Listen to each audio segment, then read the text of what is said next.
Hey guys, so we've made it to the top 10 of our top 50 games of the last generation, the Nintendo Wii, Xbox 360 and the PS3. Hope you enjoy. Number 10. Batman Arkham Asylum.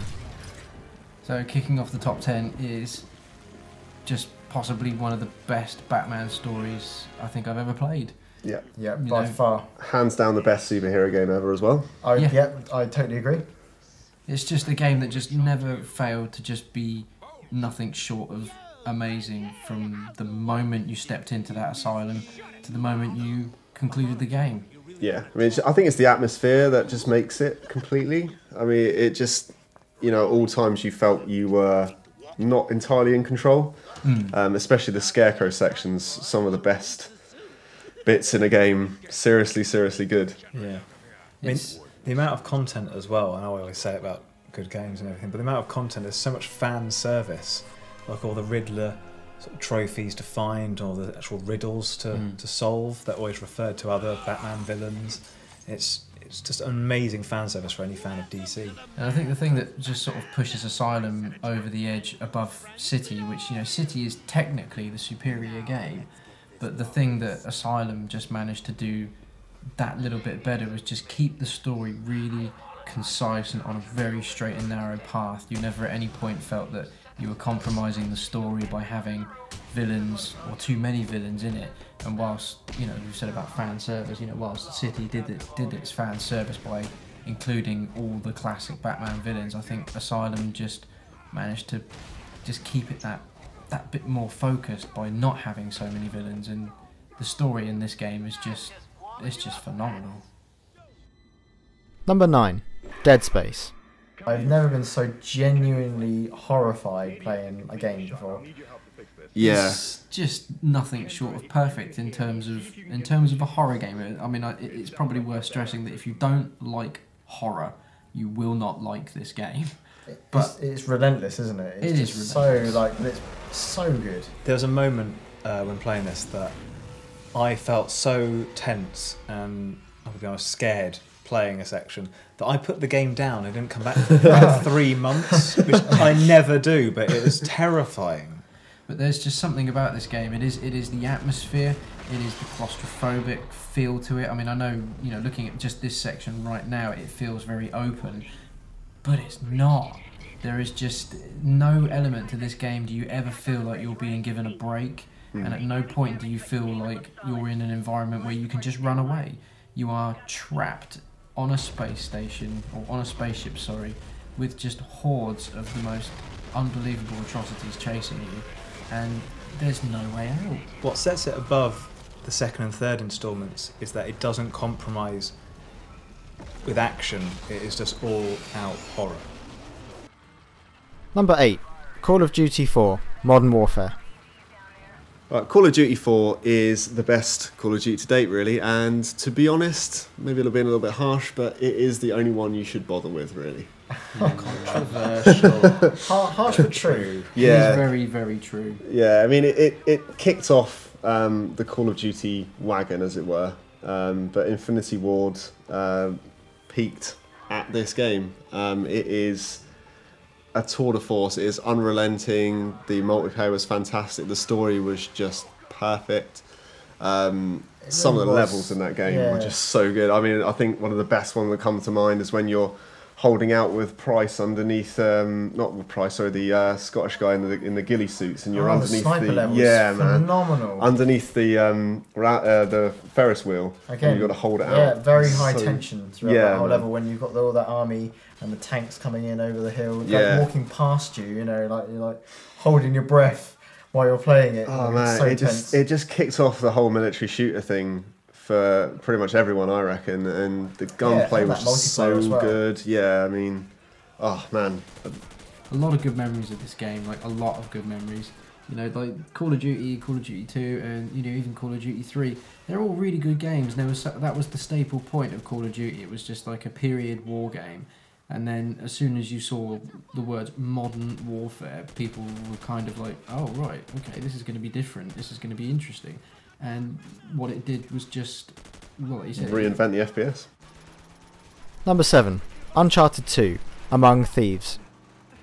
Uncharted 2 really holds a really special place in my heart. I mean, it is just a fantastic story mixed with just kind of perfect third-person mechanics with cinematic brilliance as well. Yeah, and it's got the right kind of blend of puzzles and action, I think, which just blends into just this perfect experience for me personally.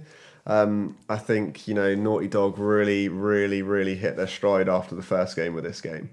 And the different locations, the story, as I say, the kind of Drake, Sully, kind of Elena kind of mix of characters.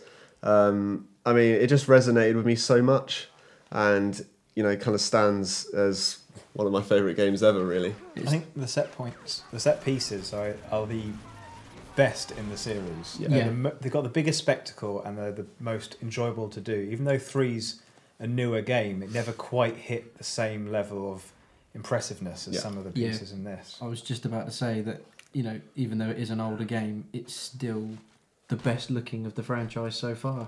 And God, may long it continue. Number 6, Deus Ex, Human Revolution. There's just something about this game that just makes me want to go back and play it now. I think I'm right gonna.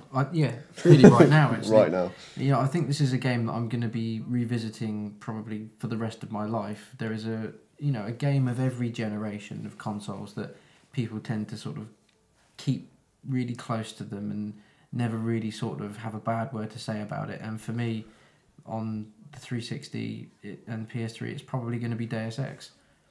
Agreed, man. I totally agreed. Definitely. I mean, it is a phenomenally looking game. It is a great story.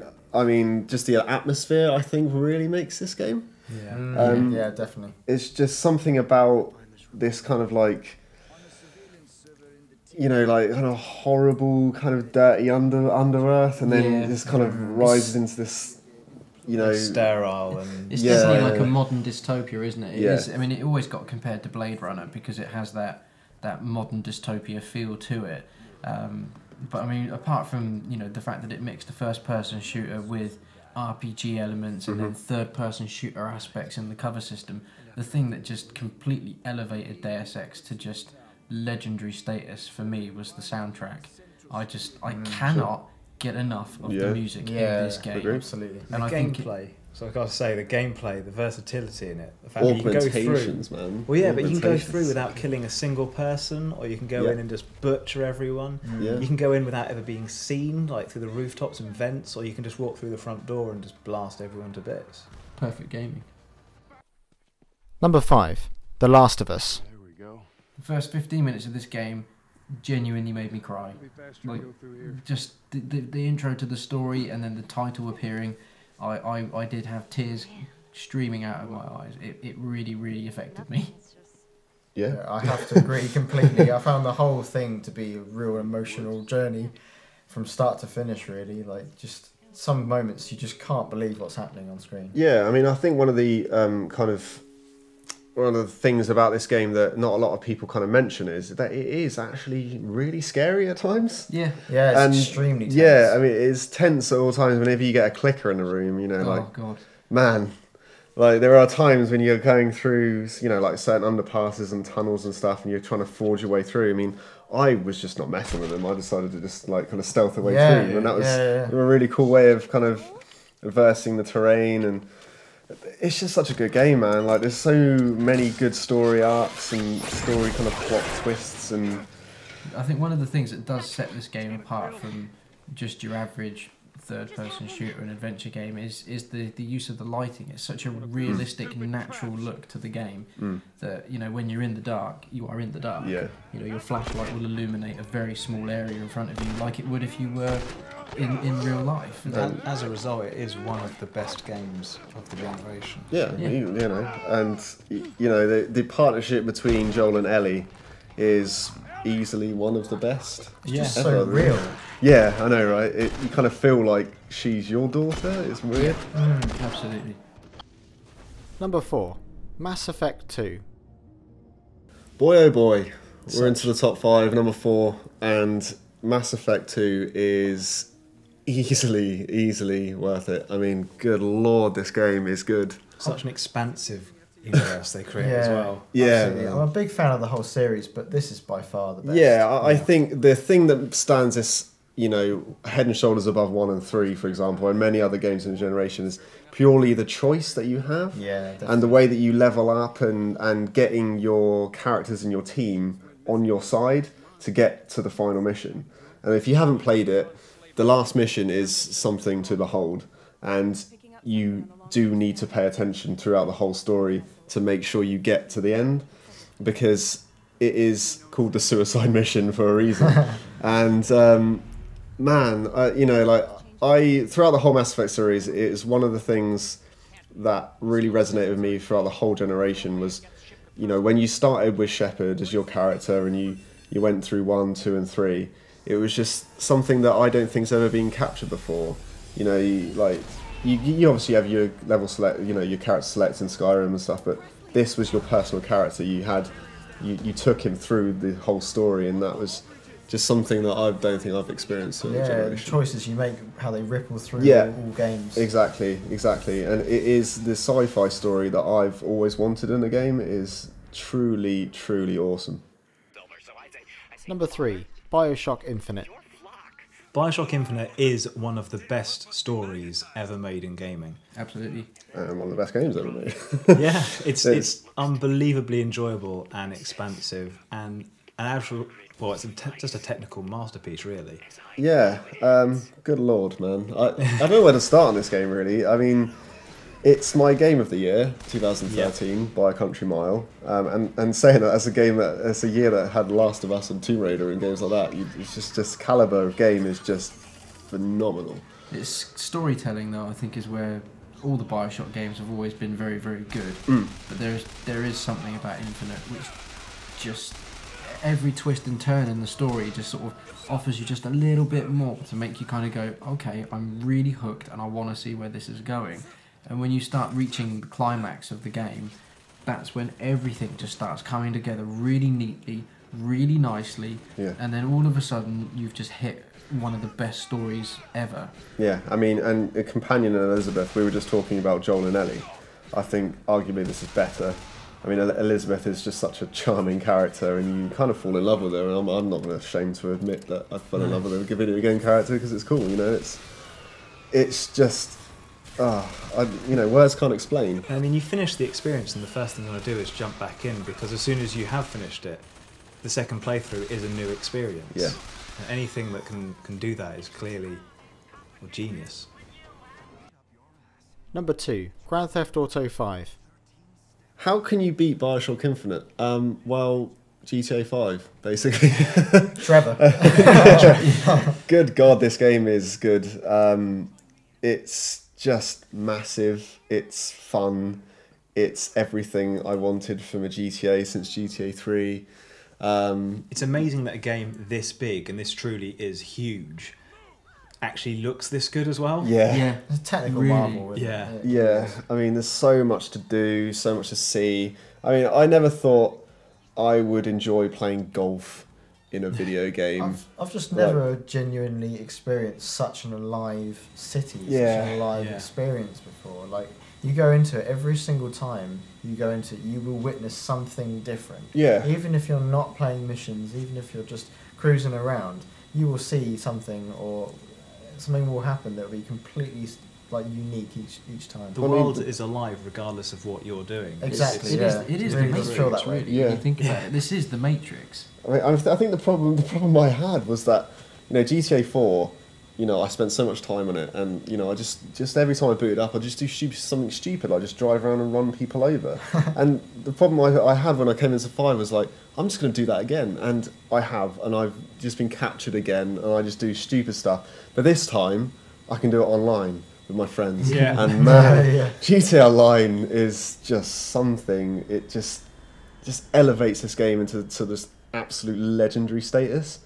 Man alive, like the stuff you can do online with your friends, and just so much fun just to hijack a military base, take a tank, pick up your friend with a helicopter, drop the tank on some people and just mess stuff up.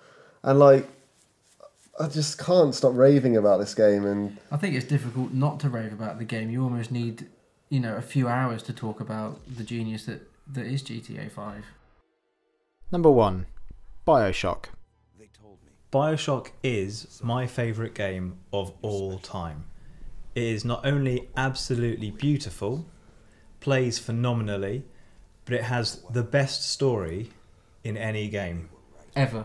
Yeah. And maybe ever to come. Yeah. Yeah, absolutely. There's not many people who haven't come across the twist, but when it happens and you're not aware of it, you're not waiting for it, your mind is just completely blown. And like with Infinite, you finish it and you just have to play it all again because it's a different take on the story that second time round. I think the crazy thing is, like, as we've been kind of counting down this, top 50 and even this top 10 and the caliber of games that we've seen and looked at, when we decided on Bioshock as number 1, there was just no doubt. Like, all 4 of us just came to this conclusion instantly. We just thought, right, Bioshock. It was the first thing we basically decided was just like number 1, it's going to be Bioshock. Yeah, easily. And that's just testament to 2K, to Irrational, to Ken Levine.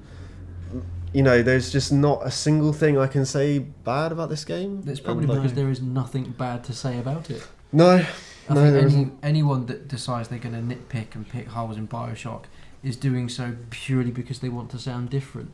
There's nothing wrong in people rejoicing over something which is as perfect as a computer game can be. Yeah, I mean, I think when it hit, it was just so apt, what was going on in the world right then, and what Ken Levine does brilliantly and what he did brilliantly with Infinite and what he does even better with this game is that he just captures what's going on politically, what's going on economically, what's going on, even though it was set in, the 50s, 60s, it's still poignant, it still has a point to make, it's still philosophical.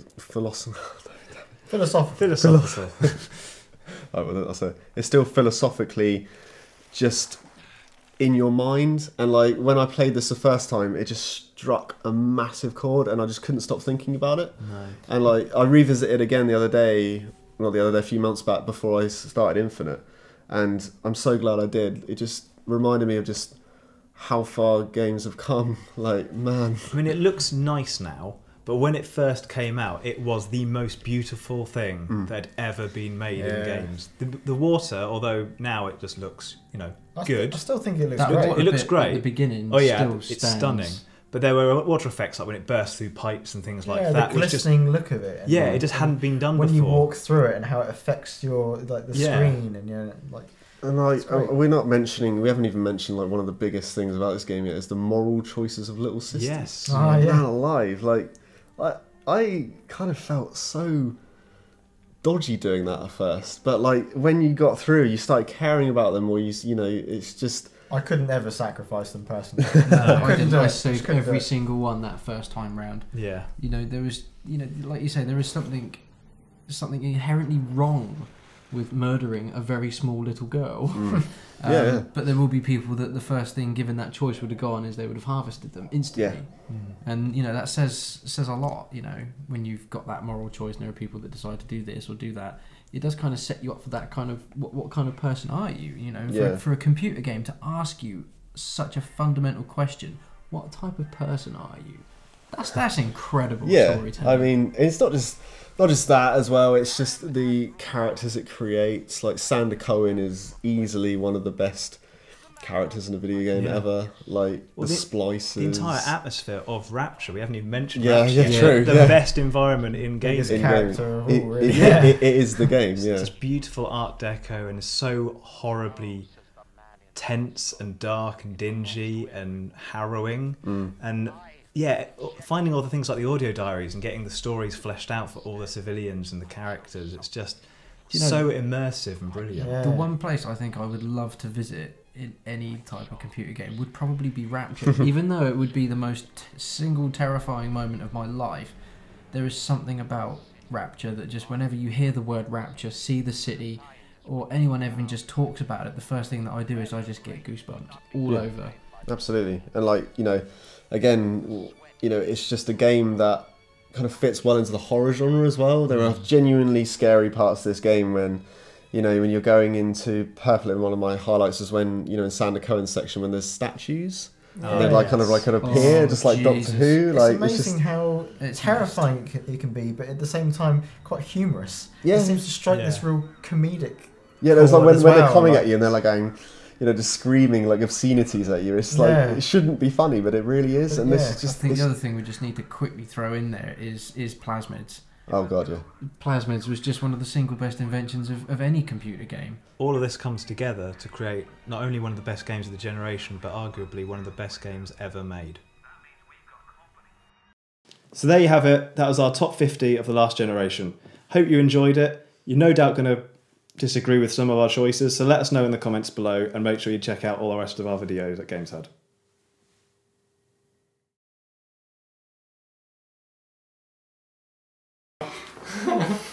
Just go. So there you go.